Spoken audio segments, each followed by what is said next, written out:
Aujourd'hui c'est les paniers, youpla boum, et on va bien cuisiner, youpla boum.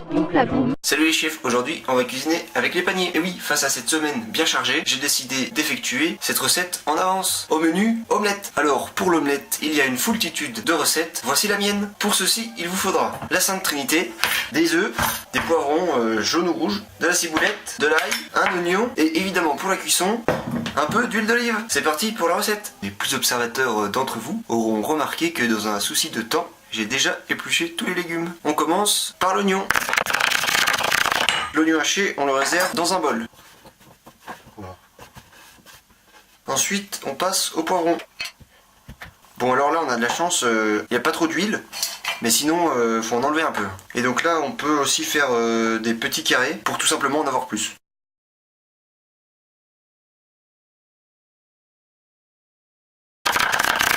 On peut commencer la cuisson. Alors, on va commencer par faire revenir les oignons et les poivrons. Au fond de la poêle, on met un petit peu d'huile d'olive.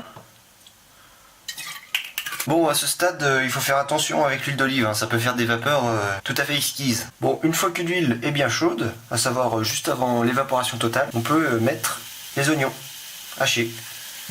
Ensuite, les poivrons. Et voilà, on peut laisser revenir ça tranquillement. Pendant ce temps, on va s'occuper de l'ail. Bon bah, pour l'ail, j'ai pris 3 gousses classiques, hein, on hache, on hache, on hache, on hache.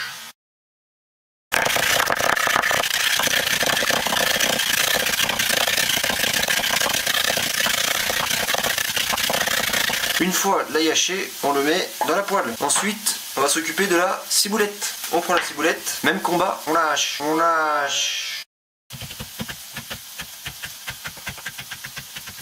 La ciboulette, on la met dans un saladier. Et maintenant, on va casser les œufs. Et alors, le coup de poing le plus rapide du monde, c'est l'Huracan.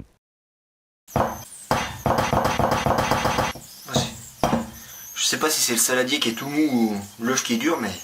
Et à partir du moment où il est chopé là, il voit plus clair. À partir du moment où il voit plus clair, t'as entendu en mettre plein à sa gueule, il n'y a pas de souci.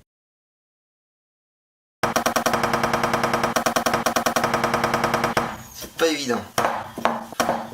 Hop. Bon, apparemment, faut l'aider un peu. Normalement, sur les vôtres... Enfin, moi j'ai jamais eu ça. Hein. Vraiment, sur les vôtres, ça devrait marcher. Hein. Hop. On enlève la coquille. Ah, c'est bizarre. Bon, j'espère que ça va fonctionner quand même. Hein. Oh là. Oh là. Pareil, lui, pareil. Bien faire attention à la coquille, elle est quand même assez fragile. Hein.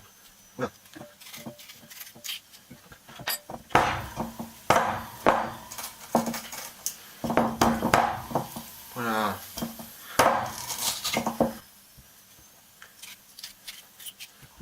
En tout cas, n'hésitez pas à me dire si ça vous arrive à vous, parce que moi, vraiment, là, je tombe des nues. Hein.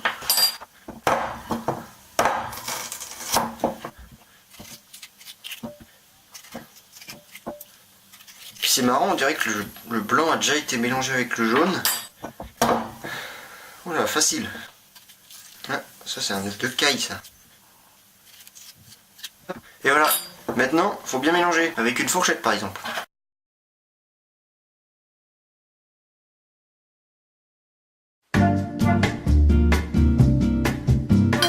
Faut bien que ça s'homogénise. Un peu de sel, un peu de poivre, ça fait jamais de mal. Pour faire un peu un liant et pour que ça colle moins, vous pouvez aussi rajouter un peu d'huile d'olive. Vraiment une petite goutte, quoi. Et voilà, maintenant on peut passer à l'omelette. Après quelques minutes de cuisson de l'oignon et du poivron, on commence à avoir une belle coloration. On peut commencer à couler l'omelette. Et hop! Ne pas hésiter à prendre une cuillère pour tout bien racler. Là, il faut bien mélanger. Et pour avoir une cuisson homogène, il faut rajouter un couvercle.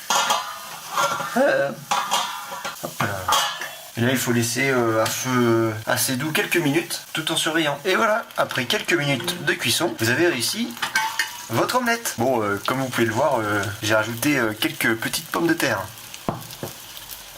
Bon appétit! Ah!